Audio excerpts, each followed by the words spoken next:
मेरे मामा 50 साल की उम्र में भी बहुत ज़्यादा ताकतवर थे। तो 50 साल के थे, लेकिन अभी वो नौजवान की तरह ही तंदुरुस्त दिखते थे। वे मामी से बेहद प्यार करते थे और मामी को हमेशा खुश रखते थे। लेकिन जब रात हुई तो मामी के कमरे से अजीब अजीब आवाज़ आने लगी।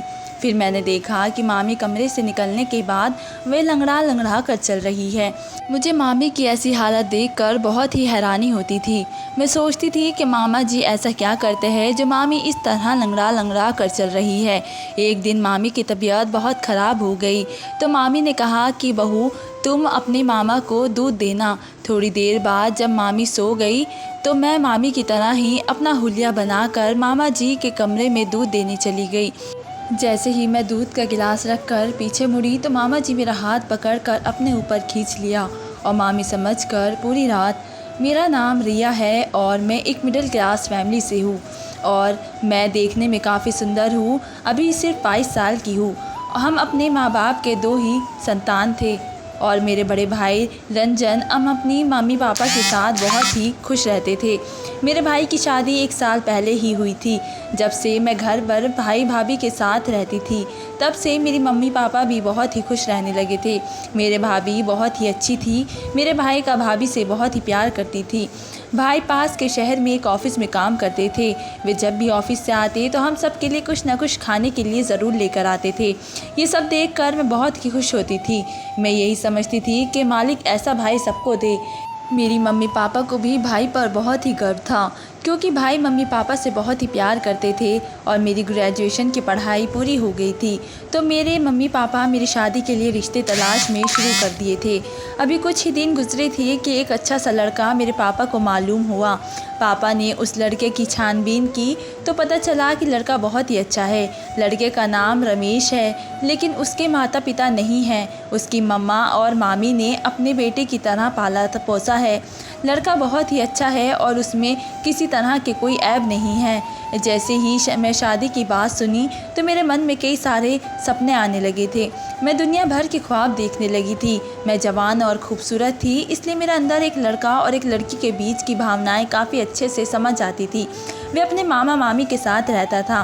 पापा ने सोचा कि परिवार अच्छा है तो देरी नहीं करनी चाहिए, इसलिए मेरे पापा ने झटपट से शादी तय कर दी थी और 10 दिनों में ही शादी होकर मैं अपने ससुराल आ गई। ससुराल में मेरे पति के मामा और मामी भी मुझे देखकर बहुत ही खुश थे। सारी रस्में ख़त्म होने के बाद मुझे कमरे में भेज दिया गया। धीरे धीरे वक्त गुजरा और रात हो गई। मैं अपने सुहाग की सेज पर बैठी अपने पति का इंतज़ार कर रही थी। उस वक्त मेरा मन बहुत ही बेचैन हो रहा था क्योंकि सुहाग रात का तो मैं बहुत नाम सुना था। ये शादी की एक यादगार दिन होता है। मैं यही सब सोचकर घबरा रही थी। थोड़ी ही देर में रमेश मेरे कमरे में आए और आकर मेरे पास बैठ गए। वो कहने लगे, रोशनी, मैं बहुत ही खुश हूँ कि तुम जैसा मुझे जीवन साथी मिल गया।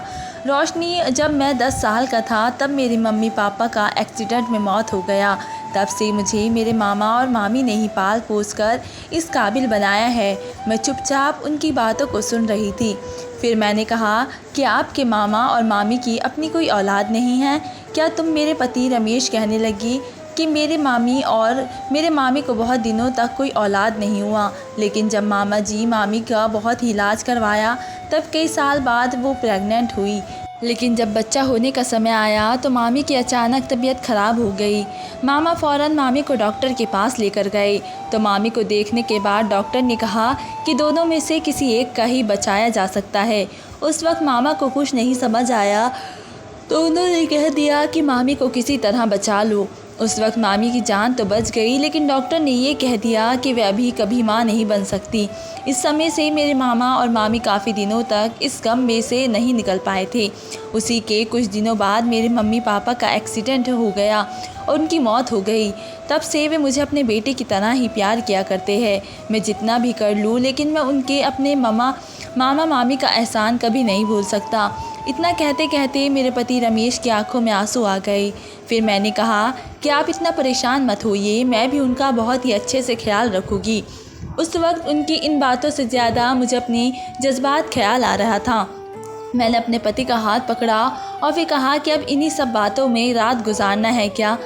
आज हमारी शादी की पहली रात है। इतना कहते ही वे मुझे अपनी बाहों में भर लिए और फिर मैं भी तो ऐसी पल का इंतज़ार कर रही थी। जैसे थोड़ी देर हुई, रमेश हटकर मुझसे दूर हो गए। वो बस 5 मिनट भी ठीक से नहीं टिक पाए थे। ये सब देखकर मैं अंदर ही अंदर जलने लगी थी। मैंने कितने सपने देखे थे कि और कितने अरमान सजाए थे, लेकिन मेरे उन सब सपनों और अरमानों पर पानी फिर गया था। रमेश मुझे संतुष्टि नहीं दे पाए थे जो एक पत्नी को अपने पति से चाहिए, और गहरी नींद में चले गए।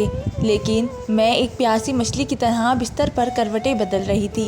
इसी कश्मकश में कब सुबह हो गई मुझे पता ही नहीं चला।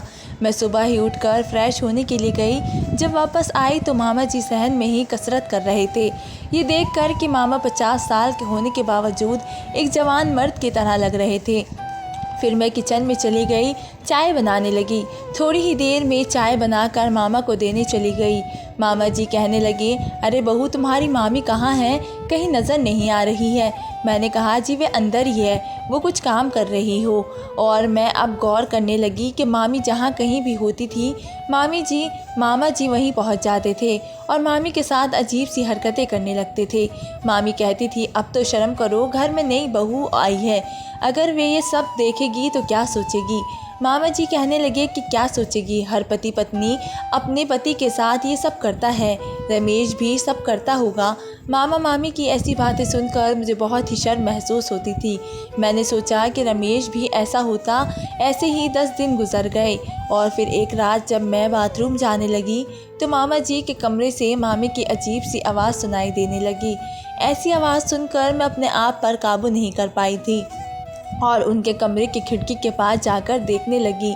तभी हल्की सी रोशनी में मैंने कुछ ऐसा देखा जिसने मुझे अपने जज्बात पर काबू कर पाना मुश्किल होने लगा। मैं किसी तरह वहाँ से अपने जज्बात पर काबू पाते हुए अपने कमरे में चली गई और मैं भी सुरेश को उकसाने लगी, लेकिन वह इतना गहरी नींद में था कि उसे कुछ फ़र्क ही नहीं पड़ रहा था। किसी तरह से मैं बिस्तर पर करवटें बदलते बदलते सो गई। जब सुबह हुई तो मेरे पति अपनी ड्यूटी के लिए जाने लगे। उनकी छुट्टी अब ख़त्म हो गई। दरअसल मेरे पति रमेश शहर में रहकर अपनी नौकरी करते थे, तो हर महीने के आखिरी में ही आते थे। मैं किचन में जाकर उनके लिए नाश्ता बनाया और उन्होंने नाश्ता किया। थोड़ी देर के बाद नाश्ता करके वे अपने काम पे चले गए। मैं यूं ही अपने उदास सा चेहरा लेकर अपने कमरे में चली गई, लेकिन मुझे रात वाला किस्सा मेरे दिमाग में घूमने लगा था। मैं ये सोचने लगी कि मामी कितनी किस्मत वाली है जो अभी तक मामा जी इस कदर प्यार करते हैं। एक मेरा पति है जिसके प्यार के लिए मुझे बताना पड़ता है, वे मुझे कभी भी संतुष्ट नहीं कर पाता है। पता नहीं क्यों अब तो ऐसे ही दिन कट रहे थे। मामी जब भी सुबह होती तो उनके मुंह से बस यही निकलता कि कब ये मेरी जान छोड़ेगी, मैं तो इससे तंग आ गई हूँ। पूरा दिन खेत में काम करता है, फिर भी रात को मुझे नहीं छोड़ता। पता नहीं कभी ये थकता भी है या नहीं। मैं हमेशा ही अपने कमर को पकड़कर कहराती थी कि कमर का दर्द कब ठीक होगा।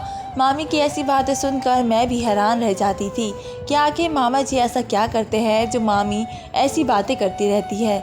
अगली रात फिर से मामी के कमरे से वही आवाज़ आने लगी। फिर मैं अपने कमरे पर अपने आप पर काबू नहीं कर पाई और उस खिड़की के पास जाकर उनके कमरे में झाँक कर देखने लगी।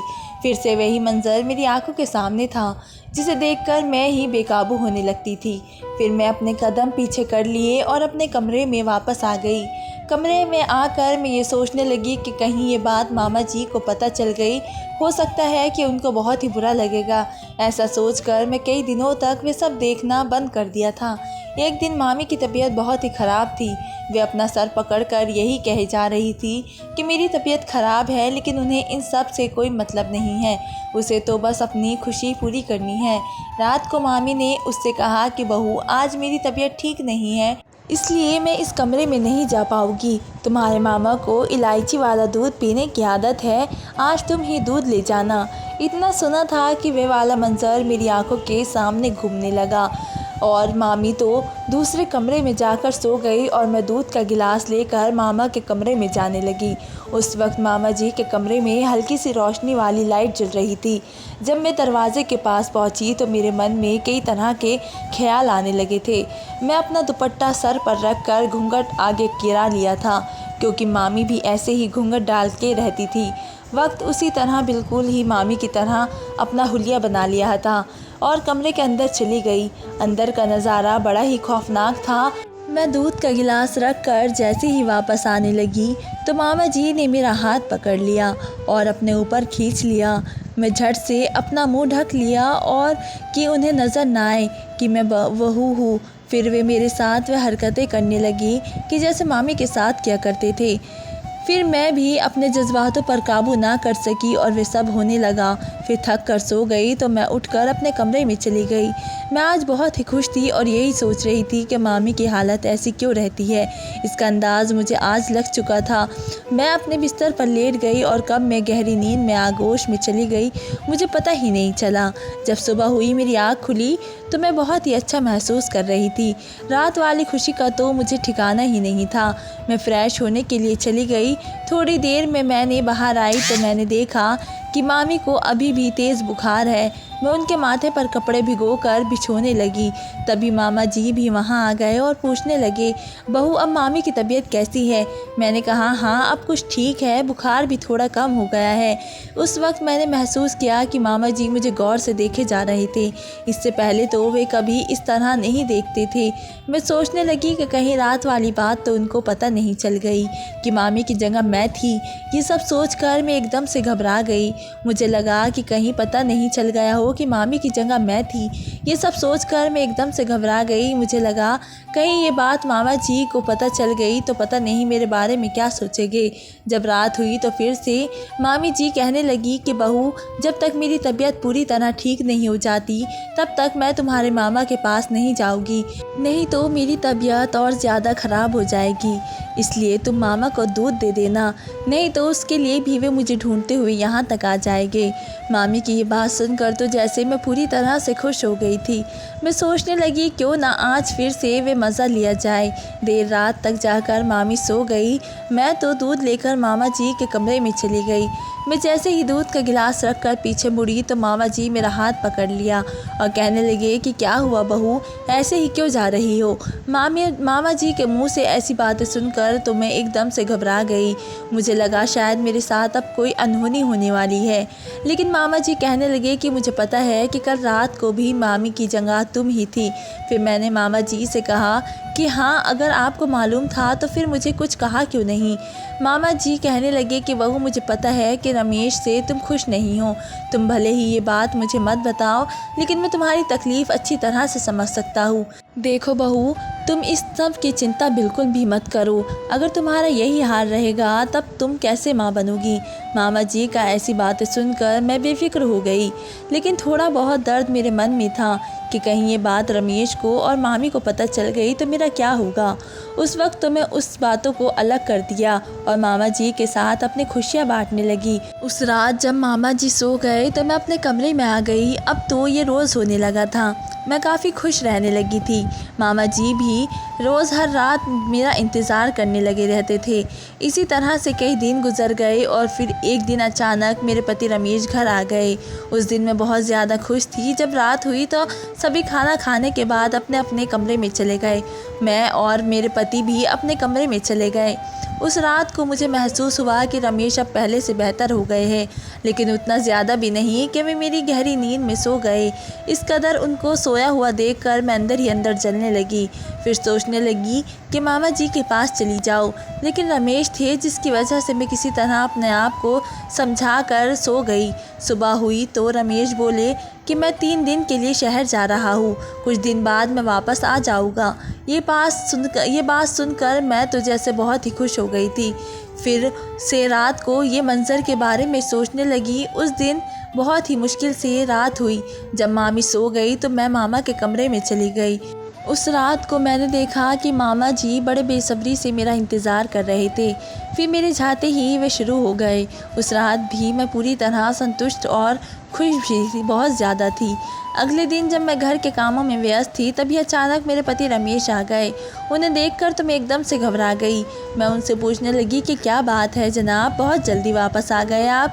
रमेश कहने लगे कि रोशनी अब मैं अपनी ड्यूटी घर से ही क्या करूँगा, क्योंकि अब और ज़्यादा मैं तुम्हें तकलीफ़ नहीं देना चाहता हूँ। उनके मुँह से इस तरह की बातें सुनकर तो मैं सकते में आ गई थी कि आखिर ये आज ऐसी बातें क्यों कर रहे हैं। फिर रमेश कहने लगे कि पता है रोशनी, तुम जैसी पत्नी बहुत ही किस्मत वालों को मिलती है। मैं तो बहुत ही खुशकिस्मत वाला हूँ कि मुझे तुम जैसी पत्नी मिली, क्योंकि अगर किसी औरत को अपने पति से संतुष्टि नहीं मिलती तो वे दूसरा आदमी की तलाश में रहने लगती है, लेकिन तुमने ऐसा नहीं किया। तुमने मेरे विश्वास को बनाए रखा। यही मेरे लिए बहुत ही गर्व की बात है। रमेश की ऐसी बातें सुनकर मैं अपने आप को मन ही मन में कोसने लगी। मैं सोचने लगी कि मेरे पति मुझ पर कितना भरोसा किया करते हैं और मैं उनके पीछे क्या कर रही थी। इतना अच्छा पति को मैंने धोखा दिया।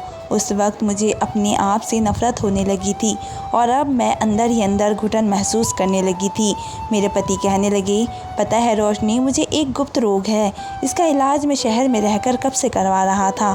इस रोग की वजह से मैं अभी शादी भी नहीं करना चाहता था, लेकिन मामी की ज़िद के आगे मुझे तुमसे शादी करनी पड़ी। वैसे अब कोई परेशानी की बात नहीं है, अब मैं बिल्कुल ठीक हो गया हूँ। जब रात हुई तो मेरे पति ने मुझे वे खुशी मिली जो शादी की बात कभी नहीं मिली थी। आज मैं बहुत ही खुश थी। अगली सुबह जब मामा की नज़र मेरे ऊपर पड़ी तो मैं उनसे नज़रें चुराने लगी। मुझे उस वक्त अपनी गलती का एहसास हो चुका था कि मैं एक गलत रास्ते पर चल पड़ी थी, लेकिन अब अपने पति को धोखा नहीं दे सकती थी। उस दिन के बाद से मैं ही मामा जी के कमरे में जाना छोड़ दिया था और अपने पति के साथ बहुत ही खुश रहने लगी थी। मामा जी समझ चुके थे कि अब मैं पछतावे की आग में जल रही हूँ और कहीं ना कहीं उनको भी अपनी गलती का एहसास होने लगा था। उस दिन के बाद मामा जी भी मेरे ऊपर गलत निगाह रखना बंद कर दिए थे। वे भी एक अच्छे इंसान की तरह ही रहने लगे थे। जो किसी महिला या पुरुष को अपने पति या पत्नी से संतुष्टि नहीं मिल पाती, तब वे ये गलत रास्ते में निकल पड़ता है। लेकिन मैं आपसे इतना ही कहना चाहूँगी कि आप पहले इस बात की तसल्ली करें कि उनके साथ मसला क्या है। अगर आप इस मसले का हल निकालोगे तो आप गलत राह पर चलने की ज़रूरत नहीं पड़ेगी, क्योंकि इस रास्ते पर आपको सिर्फ कुछ पल के लिए संतुष्टि मिलेगी, लेकिन पछतावा पूरी ज़िंदगी भर करना पड़ेगा। तो दोस्तों, ये कहानी आपको कैसी लगी कमेंट में ज़रूर बताइए। कहानी अच्छी लगी हो तो लाइक करें, सब्सक्राइब करें। धन्यवाद दोस्तों।